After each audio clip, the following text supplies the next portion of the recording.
Hadirin yang dimuliakan Allah Subhanahu wa taala. Jadi rizki yang kita miliki ukurannya berapa? Sebanyak apa? Makannya apa? Nasibnya bagaimana? Semua sudah ditentukan oleh Allah. Semua sudah ada bagiannya masing-masing. Semua sudah ada bagiannya masing-masing. Diukur dengan kehendak Allah, diukur dengan ilmu Allah Subhanahu wa taala. Enggak ada rizki kebanyakan dan enggak ada rizki kekurangan. Rizki itu kurang, itu sebetulnya bukan kurang, merasa kurang.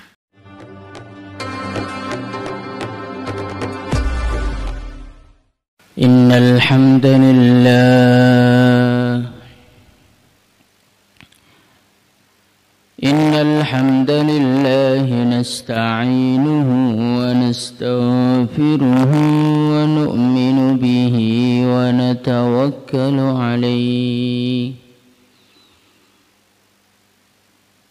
wa na'udzu bihi min syururi anfusina wa min sayyiati a'malina. من يهده الله فلا مضل له ومن يضلل فلا هادي له أشهد أن لا إله إلا الله وحده لا شريك له وأشهد أن سيدنا ومولانا وحبيبنا محمدا عبده ورسوله اللهم صل وسلم على سيدنا محمد وعلى آله وصحبه أجمعين أما بعد قال الله تعالى في كتابه الكريم إن الذين قالوا ربنا الله ثم استقاموا فلا خوف عليهم ولا هم يحزنون. Hadirin yang dimuliakan Allah Subhanahu wa taala. Kita datang ke dunia ini bukan atas kemauan orang tua kita. Kita datang ke dunia ini bukan atas kemauan pemerintah kita. Banyak orang tua yang mereka menginginkan kehadiran seorang anak di dalam hidupnya. Dia sudah berusaha dengan segala cara, segala pengobatan, segala teori, segala dokter sudah dia datangi. Tapi Allah Subhanahu wa taala belum juga memberikan kepada dia. Ada orang-orang yang dia ingin menunda memiliki momongan, menunda memiliki anak demi mengejar ini, mengejar itu. Tapi tahu-tahu anak sudah lahir dari perutnya. Ini menunjukkan apa? Menunjukkan kehadiran seorang manusia bukan atas kemauan manusia itu. Kita datang ke dunia ini juga bukan atas kemauan pemerintah kita. Segala cara mereka usahakan untuk menekan laju kelahiran umat manusia. Tapi dunia ini semakin hari bukan semakin sedikit manusianya, semakin hari semakin banyak manusianya. Hadirin yang mulia, kita semua datang ke dunia ini atas kehendak yang menciptakan kita. Siapa dia? Allah. Allah Subhanahu wa ta'ala lah yang menciptakan kita. Hadirin yang mulia, Allah Subhanahu wa ta'ala bukan sekedar menciptakan kita, tetapi Allah Subhanahu wa ta'ala menciptakan kita dan mencukupi segala kebutuhan kita. Allahul ladzi khalaqakum thumma razaqakum. Jadi Allah Subhanahu wa ta'ala ini tidak sekedar menciptakan tapi memberi rizki.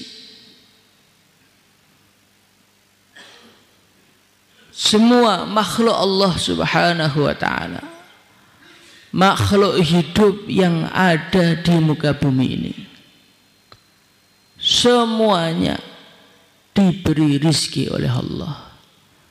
Semuanya diberi jatah oleh Allah sesuai dengan kadar yang dikehendaki oleh Allah. Hadirin yang dimuliakan Allah Subhanahu wa ta'ala. Jadi rizki yang kita miliki, ukurannya berapa, sebanyak apa, makannya apa, nasibnya bagaimana, semua sudah ditentukan oleh Allah. Semua sudah ada bagiannya masing-masing. Semua sudah ada bagiannya masing-masing. Diukur dengan kehendak Allah, diukur dengan ilmu Allah Subhanahu wa ta'ala. Enggak ada rizki kebanyakan dan enggak ada rizki kekurangan. Rizki itu kurang, itu sebetulnya bukan kurang, merasa kurang. Hadirin yang dimuliakan Allah Subhanahu wa ta'ala, dalam kehidupan kita sering kita merasa kekurangan, sering kita merasa tidak berkecukupan. Hadirin yang mulia, itu bukan kurang, hati kita yang merasa kurang. Adapun ukurannya itulah yang pas. Apakah ada yang tahu keperluan kita, kebutuhan kita melebihi Allah? Ada apa tidak? Gak ada. Kebutuhan kita apa, cocoknya apa, yang tahu hanya Allah. Yang paling tahu Allah. Maka apa yang Allah tentukan untuk kita urusan rezeki, ya itulah yang paling pas. Hadirin yang dimuliakan Allah SWT, ini ada orang, gambarannya ibaratnya biar mudah. Ada orang datang kepada seorang dokter. Pasien yang pertama, dokternya mengatakan, Pak, Bapak ini obatnya 1 hari 10 pil. Pagi 4 pil, siang 3 pil, sore 3 pil. Pasien yang pertama. Pasien yang kedua dicek oleh dokternya. Maka dokter mengatakan, Pak, untuk Bapak obatnya 1 hari 1 pil 1 kali saja. Itu pasien yang kedua protes apa enggak, Pak? Protes apa tidak? Enggak protes. Dia hanya mengatakan terima kasih dok, bayar sama dokternya. Hadirin yang mulia, satunya sehari 10, satunya sehari 1. Tapi yang sehari 1 malah syukur. Alhamdulillah, ternyata saya ini enggak terlalu parah sakitnya, cukup obatnya 1. Hadirin yang mulia, enggak ada pasien itu tengkar di depan dokternya. Pak dokter, saya enggak terima Pak. Kenapa? Teman saya ini loh, obatnya 10 kok saya cuma 1, saya juga harus 10 juga. Enggak ada Pak. Karena apa? Karena semua pasien mengetahui dokter itu paham, dia yang lebih tahu penyakitnya dibandingkan dirinya. Maka diputuskan obat 10 siap, diputuskan obat 1 siap. Bahkan malah tambah seneng kalau diputuskan Bapak nggak perlu minum obat, cukup istirahat saja. Hadirin yang mulia, sekarang yang kasih rezeki kita siapa? Allah sama dokter paham mana? Nah kok kita protes sama Allah? Ya Allah, kenapa tetangga saya mobilnya 10, saya kok nggak dikasih mobil? Kenapa tetangga saya kok cepat laku nikah? Saya sudah berpuluh-puluh tahun nggak dapat. Hadirin yang mulia, karena kita nggak paham yang memberi rezeki itu siapa, akhirnya melihat rezeki orang lain kita pengen. Allah Subhanahu wa taala berfirman di dalam Al-Qur'an, "Wala tatamannau ma faddalallahu bihi ba'dakum 'ala ba'd. Lirrijali nasibun mimma iktasabu wa lin-nisa'i nasibun mimma iktasabu." Allah Subhanahu wa taala berfirman, "Hai orang-orang iman, jangan kalian berandai-andai pengen dengan nikmat-nikmat yang Allah berikan kepada orang lain, keutamaan-keutamaan yang Allah berikan kepada orang lain. Fulan dikasih sekian, kita dikasih sekian, yang lain dikasih sekian. Jangan berandai-andai. Kenapa? Lirrijali nasib. Setiap orang itu sudah ada bagiannya masing-masing. Laki-laki ada bagiannya, perempuan ada bagiannya. Nggak usah iri, nggak usah marah-marah, nggak usah protes sama Allah. Kalau pengen rezeki yang banyak, was'alullaha min fadli, tinggal angkat tangannya, doa yang kencang, selesai.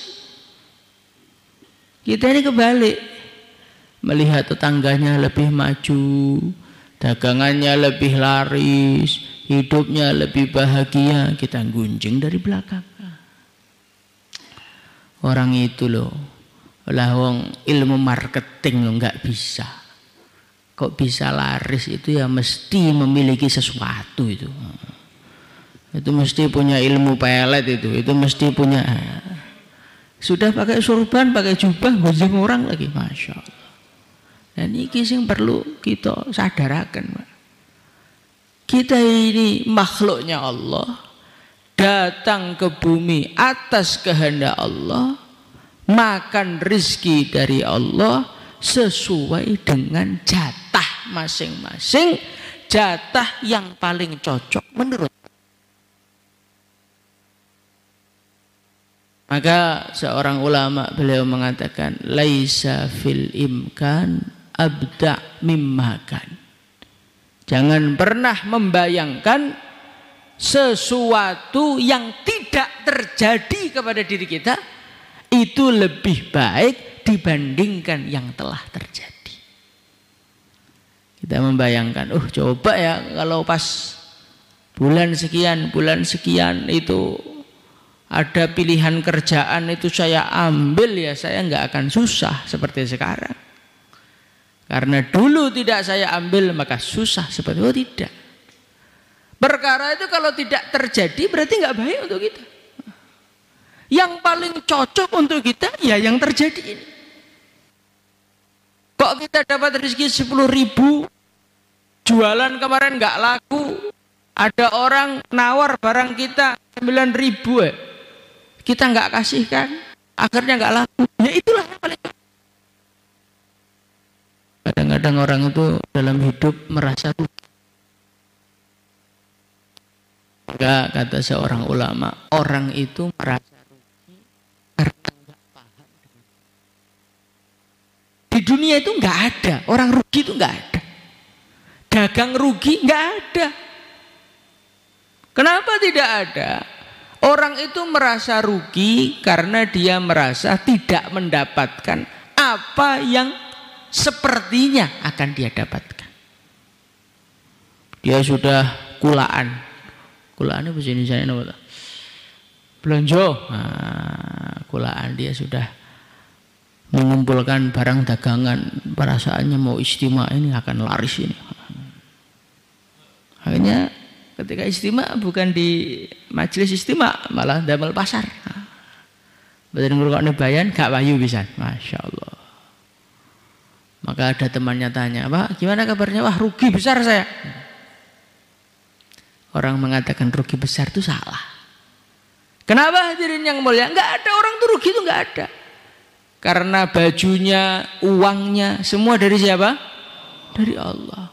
Orang itu merasa rugi karena dia merasa kehilangan sesuatu yang sepertinya mau dia miliki. Padahal kalau dia hari ini tidak memiliki, memang enggak ada jatahnya dari Allah. Hadirin yang mulia, enggak ada orang rugi. Orang itu rugi karena dia merasa sepertinya mau dapat ternyata enggak. Ya memang takdirnya enggak dapat. Maka enggak ada orang rugi. Orang itu rugi karena enggak paham takdir, hadirin yang mulia. Maka hadirin yang mulia, kita belajar apapun yang diberikan Allah ini kita syukuri. Insyaallah hadirin mulia. Kita syukuri seberapapun saja. Karena ini yang paling cocok untuk kita. Allah kok memberi banyak, Masya Allah, titipan Allah kok banyak sama saya.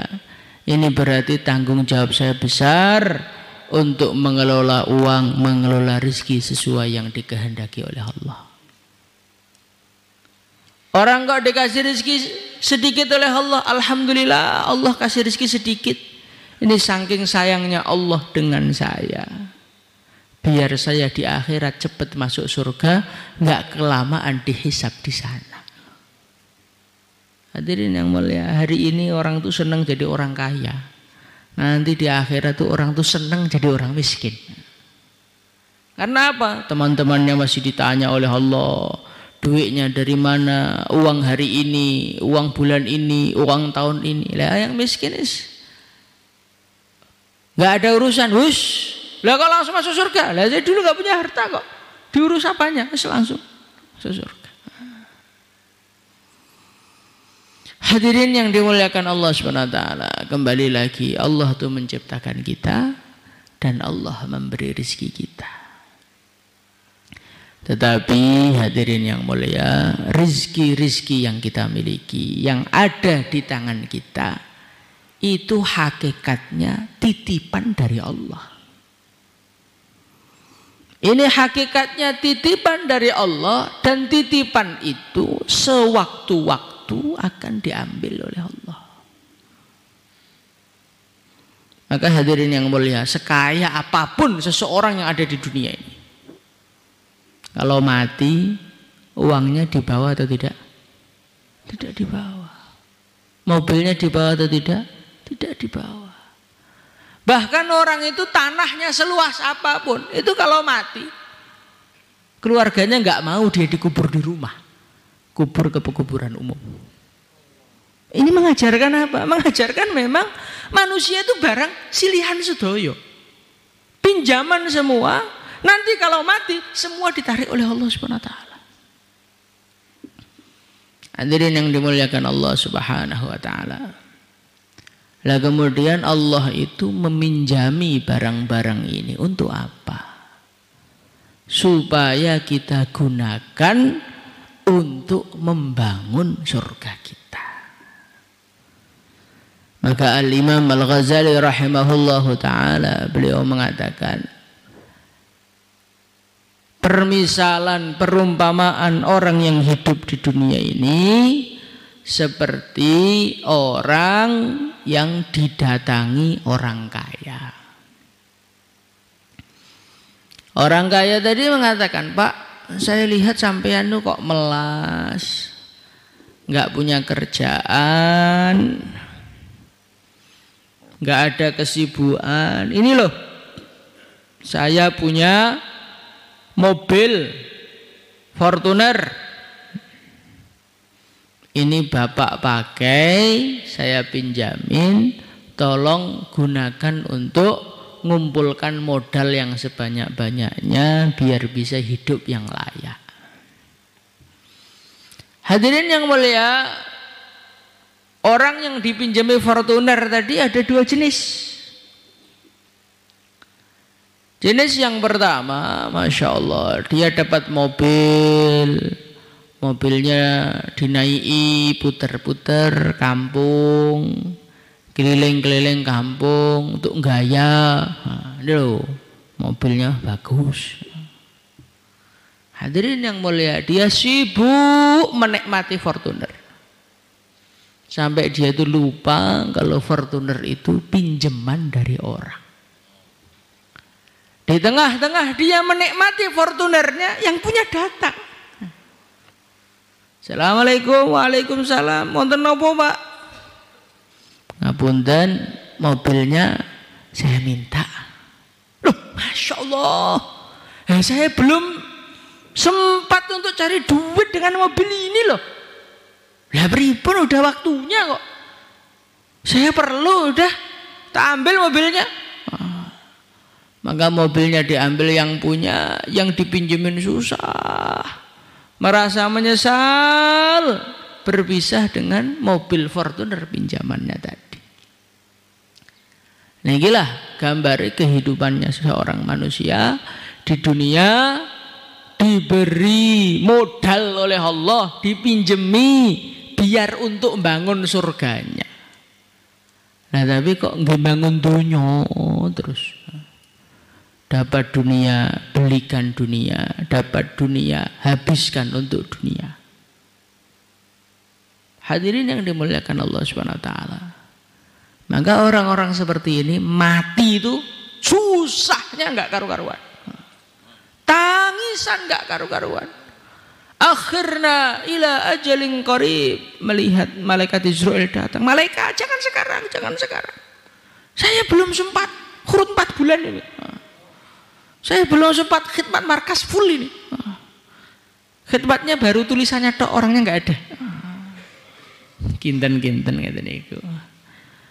Saya belum sempat sedekah malaikat, belum sempat sedekah, belum sempat ibadah, belum sempat ora sempat wayahe mati, kudu mati. Malaikat Israel datang cabut nyawanya, selesai ceritanya. Maka nanti di akhirat plonga hanya nangis saja karena dulu di dunia enggak digunakan modalnya untuk mencari surga. Hadirin yang mulia, orang yang kedua, dia dipinjemin Fortuner, maka dia tidak menikmati Fortunernya, datang langsung disewakan. Wis tinggi andong untuk kerja, ngangkat penumpang. Sampai saking sibuknya dia menggunakan Fortunernya untuk mengumpulkan uang, sampai dia pun nggak pernah naiki Fortuner tadi. Pokoknya teko berangkat malah, datang berangkat lagi. Sampai orang tanya, Pak, gimana rasanya punya Fortuner? Nggak tahu. Loh nggak tahu, lo saya lihat ada. Nah itu saya untuk kerja terus kok. Hari berganti hari, uang semakin banyak, bisa bangun rumah, bisa nyekolahkan anaknya, bisa punya modal, bisa beli mobil sendiri gara-gara Fortuner tadi. Yang punya datang, Assalamualaikum, waalaikumsalam, Masya Allah. Bagaimana kabarnya? Alhamdulillah bun, matur suwun saestu. Terima kasih, betul Pak, dipinjemi Fortuner, lihat. Rumah saya sudah berubah, saya sudah punya mobil sendiri, anak-anak saya sudah ngaji sekolah, semuanya selesai. Dan ini Fortuner mau saya ambil, monggo. Matur suwun saestu Pak, matur suwun saestu. Maka dia melepas kepergian yang punya Fortuner dengan bahagia, dengan penuh terima kasih. Nah inilah manusia-manusia yang menggunakan dirinya di dunia untuk mengamalkan agama. Saking tenanane sampai mboten sempat ngrasakne enake donya. Setangi, wiritan, ngaji, dakwah, cari rezeki yang halal, kasih keluarganya, ngaji lagi, wiritan lagi, dakwah lagi. Sampai orang-orang itu heran. Menungso kok golek akhirat tok. Kadang-kadang kita orang itu kan lihat seperti itu sampai Hidup tuh yang happy gitu loh Pak. Hidup kok mikir agama terus. Kayak arek mati sesuk ae. Kadang-kadang yang Jawa ngene. Cangkeme mboten sekolah. Hadirin yang dimuliakan Allah Subhanahu wa taala. Hari berganti hari, hari berganti hari. Tahu-tahu malaikat Israel datang. Masya Allah, disambut dengan luar biasa. Masya Allah, malaikat Israel ya. Sampean itu yang saya tunggu-tunggu. Sampean itu yang saya tunggu-tunggu. Akhirnya nyawanya dicabut dalam keadaan bahagia. Dirinya senyum-senyum. Masya Allah. Semoga termasuk kita. Hadirin yang dimuliakan Allah Subhanahu wa taala. Maka ini sekarang kita duduk bersama di sini ini untuk merenung. Ini titipan Allah, ini sudah kita gunakan itu hampir habis masa penyewaannya. Yang di depan loh jenggotnya udah putih-putih gitu. Bayan agak lama sedikit udah sakit pinggang. Ya udah. Jadi kita ini sudah mendekati detik-detik akhir ini, detik-detik penyewaan itu mau habis. Tapi untungnya yang punya belum datang. Nah ini sekarang sisa-sisa umur nih mau kita gunakan untuk apa? Apa nggak saya pengen golek dunia malih? Apa masih mau mengejar dunia lagi? Apa yang pengen kita cari dari dunia? Dunia itu ya gini-gini aja. Saya mau mengumpulkan duit Pak. Untuk apa? Untuk masa tua saya biar bahagia. Jenengan loh Pak sudah tua. Kok masa tua lagi? Mun tuwek. Mun mampu lemah loh.